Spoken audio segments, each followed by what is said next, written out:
If you guys, I'm assuming you all have at least a personal YouTube account that you use, you watch videos on, you like stuff. Have you seen videos for every single one of your subscribers? Have you? You don't. YouTube actually hasn't had this working for about 6 years. You won't see videos from all of your subscribers. YouTube will determine what videos it thinks that you want to see. And from those videos and from those people are the only videos they're going to show you. Now, the major question is, how do you make your videos, when you make your channel, show up in that group? How do you make your channel one of those? The way to do that one really comes down to two different things. The length of your videos and the retention of your videos. Now, if you have like a 100% retention with one view, that's not going to really help out too much, you know what I mean? You want to have a good chunk of views. You want to make sure that you get over 301, which is the audit that it gives you. Have you guys ever seen a video get stuck at 301 before? That's the 301 glitch, is when the YouTube goes through and audits a video to make sure that it's not, oh, it's just really popular because somebody uploaded Transformers 4. No. Once you get over 301, that's enough. I think there's another audit also at 2,000. But I think that's one. Yeah, 2,000 is the hand audit, which somebody will go in by hand and watch it, make sure that you're not doing anything you're not supposed to be doing. But your retention is how long somebody's able to watch that video. Now you'll see on when you make your channel, if you look at your analytics, which are going to be literally just the analysis of each one of your videos, you can look at the retention of a video, and normally you'll see this nice little because as they start watching it, somebody just clicks out. Like, I didn't mean to click that, or just generally losing interest in things like that. It's not a bad thing. People are going to leave. It starts at the beginning. Everybody's always at 100% at the beginning because 100% of the people came in. And then it's always going to start tapering off. Don't let it discourage you. That's what happens. But the main thing you want to do is make sure that that doesn't just end before the end of your video. As long as this one starts continuing all the way to the end and you have somewhere around at 50%, you're good. That's excellent retention. And when you even get into being partnered, that's going to play an even bigger role because the partnership companies want to know what your retention rate is because that's the number of people that are able to have advertisements at end of their videos, not just at the beginning, not just in the middles. So companies that are all about the cha-ching, cha-ching, they're going to want a part of you now because you have that nice retention rate. How do you do that one? Content. Don't make 15 videos about pranking your friend inside of a cardboard box.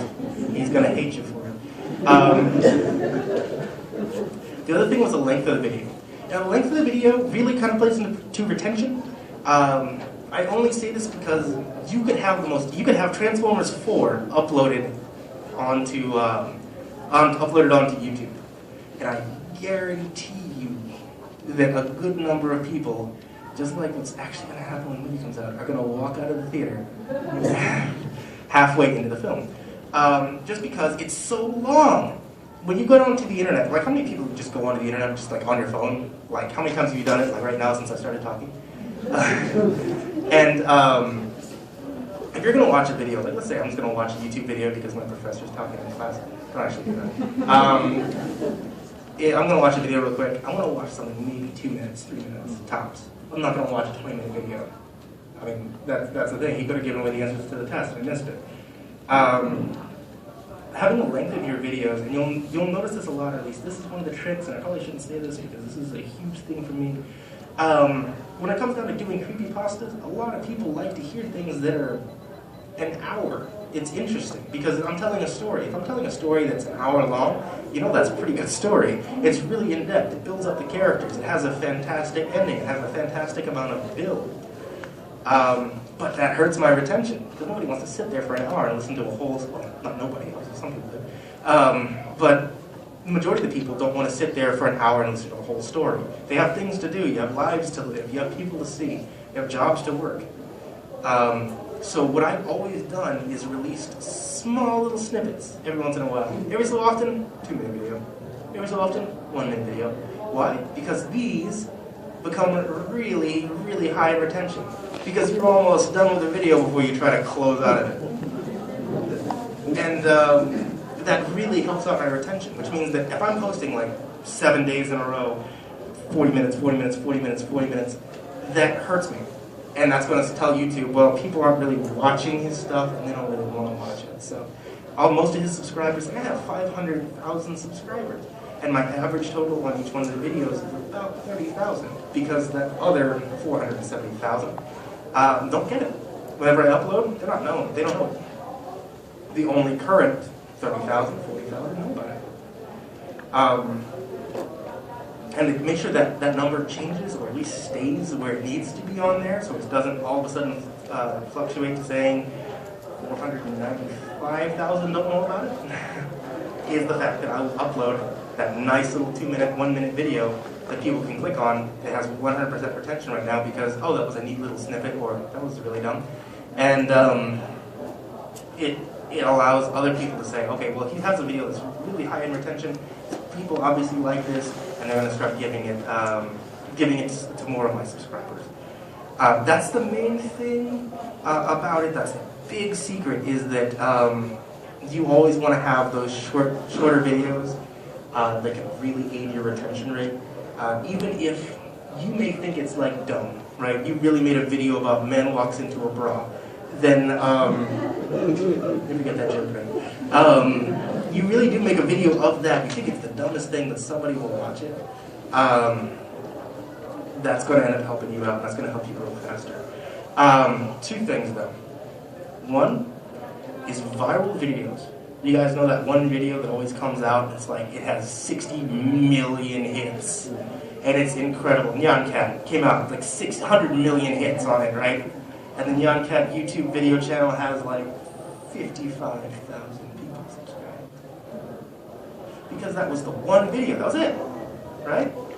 That was a one-hit wonder. Anybody know what happened to Flock of Seagulls? You don't, because they made one good song. And then they were gone. They made 2 good songs. Sorry, I forgot about Space Age Love Song, you're right. But they made one good song and then they were gone. And that's the major thing about it. You can make something that goes really viral, and you can focus all of your time making a viral video. But if you only make one of those, you're a one-hit wonder. You're MC Hammer. It's not going anywhere. So really kind of focusing on what I'm talking about, building a community, building a channel instead of building a video, is going to be kind of key here when it comes down to being successful on YouTube. And the most important thing out of anything that I can possibly say in this entire channel is do not make a YouTube channel to be famous. Because if you're like a surefire way to fail, is you're making a YouTube channel because you want to be rich and famous. That is like completely true. Everything that I told you here is about 10% of what it makes to make a good YouTube channel. The other 90% comes down to luck and the way that you interact with people. Actually, no. But the other 80% is luck, and 10% of that is how you interact with people. Because interacting with your fans is going to be a really big thing whenever you have your Facebook pages or your Twitters or your Tumblrs, whatever it is. It's important how you interact with your fans. You're not going to be telling everyone, it's like, yeah, hey, I really like your stuff, and you're, yes, I could. And you want to make sure that you're actually being nice, being personable with people. You're expressing yourself to be a good person. Even if you're not a good person, you want to express yourself to be a good person. Because they want to be friends with somebody who's a good person, and they want to watch stuff that comes from somebody who's a good person. But really, majority of this comes down to luck. It can come down to skill in a lot of cases. Your quality, your skills that you attribute, if you're good, people will recognize that you're good. But if you're lucky, a lot more people will recognize that you're good. That really just comes down to it. Skills and who you know can only carry you so far. But when it comes down to luck, sometimes you might win a contest, sometimes you might not. Sometimes you might hit the jackpot, you might hit the lottery. And there's no real way that you can be able to control luck. So if you're getting into this one, you're like, yep, goodbye boss, this job is done with me, I'm going to become a YouTube star. That's not going to happen. I can guarantee you that is not going to happen. And also that was another thing. When it comes down to interacting with people, that same attitude. Goodbye, guys. I am a YouTube star. Do not message me. I don't answer questions. That's not going to get you very far. You want to make sure that you're friendly with you. And that is all I got. That was what you all waited 15, 30 minutes for me to talk.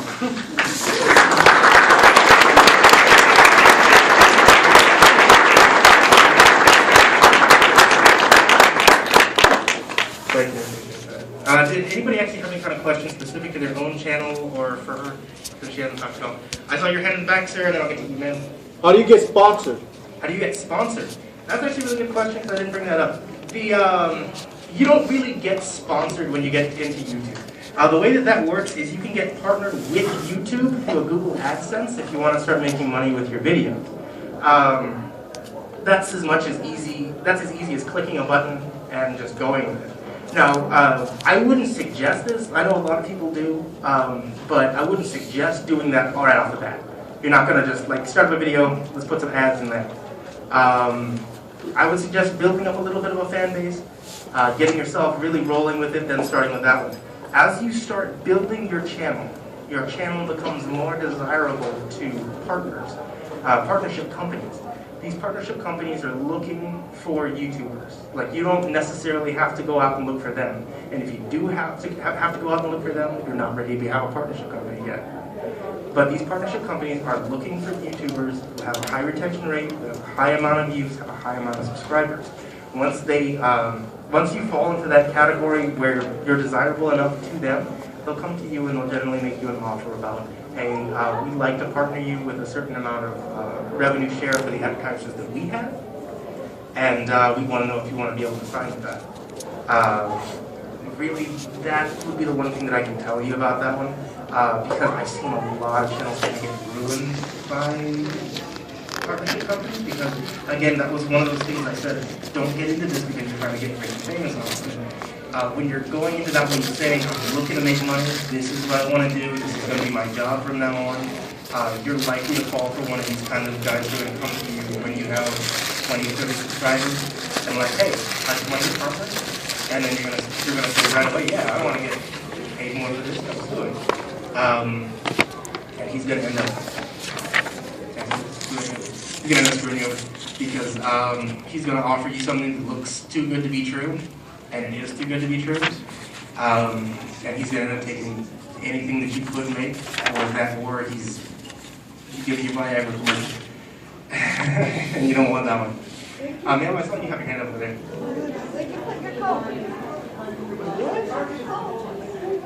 Oh, okay. I love your accent. Did anybody else have any other questions? We've got a couple more minutes. Yes, sir. I do, but I don't tell you which ones. There are some that I do like, but I don't like saying I like it because that comes down to the part that I don't have a tough hide when it comes down to my own creative work. Like as an actor, somebody's like, oh, you suck. Like, yeah, I do. But they're like, yeah, I spent hours writing this one, perfecting and everything. Oh, that story sucked. That's not going to happen. Yes, sir.